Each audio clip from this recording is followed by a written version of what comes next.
Influencers are all over our social media feeds, and in recent years, they've started popping up in our movies and TV shows too. Just like their real-life counterparts, these on-screen influencers can give us some pretty unrealistic ideas about what it's like to be a full-time content creator. But sometimes they give us a deeper look into the darker side of influencing that social media stars often try to hide. The fact that a lot of what we see on social media is fake isn't exactly new information. We know how an influencer can stage a photo shoot, use filters, or flat out lie to project an idyllic life. But they're not the only ones guilty of embellishment. Film and television have long perpetuated the notion that content creators simply live a privileged life and narcissistically feel compelled to flaunt it for views. Anyway, we're gonna spend 10 days doing meditation, yoga, healthy eating, and spending quality time with my man. But the reality isn't so simple. Those in the creator economy struggle with burnout, stress, and financial insecurity just like the rest of us. Plus, the dark and sometimes straight up scary side effects that can come from sharing your entire life online. So let's look at what the media constantly gets wrong about these careers and their associated finances, the ways all creators are portrayed as uber wealthy, and why they still get so much hate. Everybody listen up. My name is Willow, and as an influencer who influences the influential. Despite the career's increasing popularity and lucrativeness, influencers and creators are rarely, if ever, taken seriously. People believe that what they do isn't actually work. Annika Atwater, rich and #carefree, building a brand as a body-positive influencer, which seems to involve wearing a lot of free stuff on Instagram. Even the job titles themselves imply a level of vacuousness, their only purpose being to influence people to buy things they don't need, or to create some nebulous idea of content that claims to be about something, a lifestyle, a hobby, etc., but is still generally just about getting people to buy stuff. Influencer, in particular, has taken on quite a negative connotation, mostly now lobbed at social media stars that are seen as lazy, entitled, and vain. My client's complexion is her livelihood, Mr. Spector. Not only did this incident harm her brand, it brought her emotional anguish. It was so bad. I couldn't post a video for a week. To become an influencer means making yourself the brand, packaging and marketing an idea of you that will pull in the eyes and the big bucks. And so that can mean, just like a corporation, you have to hide or get rid of any part of your brand, you, that isn't financially viable. It's no surprise then that this framing then makes it seem like every influencer is always happy and rolling in the dough, even if that is far from the truth. Fans and critics of influencer culture often assume that the entire job, if they're even willing to call it that, is only about posing for selfies, traveling around the world, getting free stuff, and churning out daily wanderlusty photos. It's just for the pictures. She's an influencer. Do you make money on that? It depends. You know. You mostly get free stuff, to be honest. Hiding the work in the work is in fact part of the job. The main thing influencers are selling above all else is escapism, and so their content can't get too bogged down in the banalities or hardships that might be going on behind the scenes. When they look at these influencers and they think, wow, this is an amazing life, Most of the time it's not real. And movies and shows love to do this with their influencers as well, maybe occasionally giving them a hard time to make them feel a bit more relatable, but generally showing their jobs as easy and fun, usually something they're just able to fit in around the rest of their lives. The assumed easy money of social media stardom also gives the writers the chance to kind of smooth over some more questionable aspects of characters' lives, like web star child Carly and her questioningly employed artist brother Spencer being able to afford a giant multi-level apartment in downtown Seattle. Emily Cooper from Emily in Paris lives an unrealistically luxurious life as a young social media marketer working in France. She's meant to look aspirational, happy, unbothered, inexplicably wealthy, fashionably dressed, while still being an every girl. And to be fair, Emily does have a real job to supplement her growing social media success, but she also has a lot of luck on her side. When Emily begins posting about her new life in the famous city, she quickly grows her modest Instagram following into the 100,000s.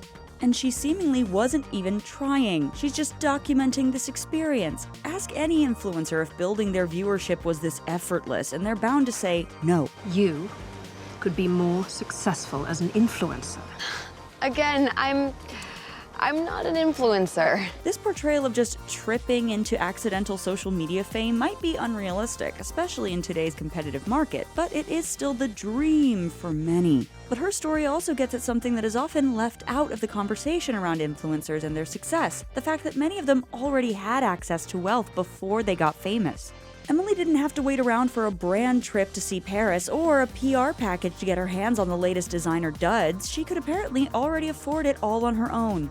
And already being flush with cash is one thing that makes shooting to the top of the social media ranks a lot easier. You don't have to toil away at a day job and try to post on the side. You can just buy the latest viral item and not worry if it's going to break your bank account. And if a new vacation spot is trending, you can be on a plane as soon as you hear about it. Those influencers at your lunch didn't care about your brand. I respect what they do, but they're driven by self-promotion and swag bags. Influencers who don't already have a lot of money can be left maxing out credit cards or throwing away their life savings just trying to keep up with the never-ending trend cycles. This can also lead these influencers to taking on sponsorships from brands they don't really believe in, and that can be stripped away from them at any time, leaving them scrambling. Olympus Nutrition. Boję się, że ich produkty będą kojarzone z tego typu postami. Flitting around Paris, getting hundreds of likes on your basic "Yum, a croissant" post that you made on a whim might be the dream, but struggling to keep your life together while planning, strategizing, and budgeting everything possible in the hopes of maybe getting the algorithm to show you to even the people who already chose to follow you so that maybe you can make a few dollars from a promo link is the reality for many influencers. As interest in social media and content creation has blossomed in recent years, the subjects have of course also come under scrutiny by film and television. The Boys spin-off Gen V centers on a superhero university that values the amount of brand deals and followers a student has above all else, honing in on the dark side of the competitive aspect that comes with being an influencer. You're competing with kids who have cleared homicide cases, who have over 1 million followers, and you don't even have an Insta. Glass Onion featured a Twitch streamer as men's rights activist peddling questionable products, along with his girlfriend who reveals she's very aware of the problematic content he's making. I'm building my brand, and he's putting me on his channel more often. He's leaning harder right into this mandem stuff. Like, if I'm going to go into politics eventually, I don't think that's a road I want to go down. The film satirizes the way that many influencers do feel that they have to give up any integrity or personal morals and instead focus on whatever is most lucrative in that moment, no matter what that might be. Use influencer Sherry Conrad is also willing to completely bend her life and the lives of her children around what will sell best to her audience. Her blog/podcast/brand, Heart-Shaped Mistakes, Kill Me, is a mecca of humble bragging and superiority, fronting as hard-earned wisdom. Other depictions seek to focus more on how social media obsessions can deeply, terrifyingly affect regular people. Gia Coppola's Mainstream explores how an average person can get totally swept up in internet fame and completely lose themselves to their online persona. And in 8th grade, we see how all of the pressures of social media and the desire to become someone else through the power of the internet can affect even the youngest minds. Kayla does what many young people do today, attempting to replicate the content of her favorite influencers in the hopes of getting what they have, or rather seem to have, the confidence, the power, the friends. But trying to build up this persona online doesn't help Kayla overcome her problems. She has to do that in real life. In Ingrid Goes West, we see the effect influencers can have on others, how getting pulled into these perfect made-up worlds can cause us to lose our grip on reality. Taylor Sloan is the epitome of cool, chill California influencer sharing bits and pieces of her curated life with her followers.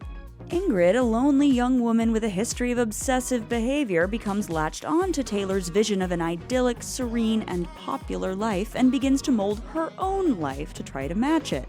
To her shock, Ingrid finds that not all of Taylor's life is as it appears on her feed. Ezra told me everything, okay? He told me that when you moved here, you were lame and basic and you had no friends. You were just like me.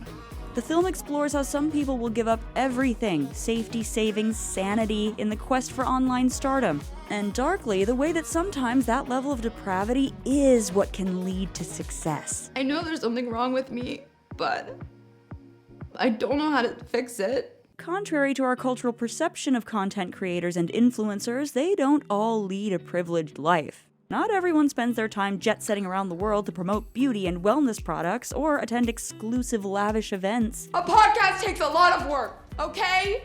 You have to organize the guests, you have to do a Google Calendar, and you build a following. It takes a long time, and I've been working on it for a while. They're hard at work managing multiple social media accounts. No longer enough to do well on one platform. Nowadays, you need to be making your mark across multiple platforms to see real success. And it's not just about showing off possessions and style. They also often create and sell courses, workshops, handmade products, educational videos, not to mention many of them have other jobs. So you manage all this? Businesses, TikTok, an acting career? You know how it is, being our age in New York. I mean, you have to hustle if you want to make it here. If you're a one-person business, you have to wear all the hats. They not only write and star in their content, they also have to know graphic design, editing, lighting, promotion, SEO, website building, networking, etc. You're also a principal, so. Yeah, but this is my art. I write, I edit, I direct, I do the music, I lip sync. Because of me, when people say that their favorite director is that Ava lady, somebody else gotta be like, which one? They need to regularly learn new skills just to adapt to a saturated market that's always changing. For those just starting out, they usually have to agree to unpaid work in hopes of securing a good working relationship with a brand or company that could then maybe lead to future paid work. Of course, there is an allure to being your own boss, setting your own hours, and working from home. It's that idea of freedom that draws people to a career in social media. But in actuality, it usually doesn't mean less responsibility or more free time. For 11 years, Ingrid Nilsson's day-to-day revolved around documenting her life and broadcasting it to her more than 3 million followers. But putting everything online had negative effects offline. Being self-employed is always tricky in terms of job security and earning a consistent income. Many influencers make their money from brand deals and sponsorships, but with regulations still not having caught up to the realities of the industry, it's easier for companies to take advantage of them, including lack of transparency when it comes to pay. With all of these stressful factors, creators regularly put in long hours just to keep up, all while often dealing with online harassment. The pressure to stay visible can be all-consuming, taking away any semblance of work-life balance. Losing engagement often means platform algorithms won't give you the same exposure as others who are able to post more frequently or pull in more views, regardless of the quality of your or their content. So it's no surprise that this all create the perfect recipe for burnout. Że chciałabym usunąć moje konto na Instagramie, bo tak naprawdę nikt by za mną nie tęsknił. Ja to wiem. Of course, it's hard for most people to have too much sympathy, even for influencers who are struggling, because being overworked and burned out is something that most of us are experiencing, and we don't get free clothes or vacations as part of the deal. And so this is why on-screen influencers are often the butt of jokes, giving the audience the chance to laugh at these characters for being so worn out by doing something so seemingly frivolous. But given that content creation is one of the most desired jobs right now, especially amongst young people. Today, kids in America say they want to be this more than any other occupation on Earth: a famous influencer. It is important that movies and TV work to better engage with the full reality of being a social media star, good and actually bad.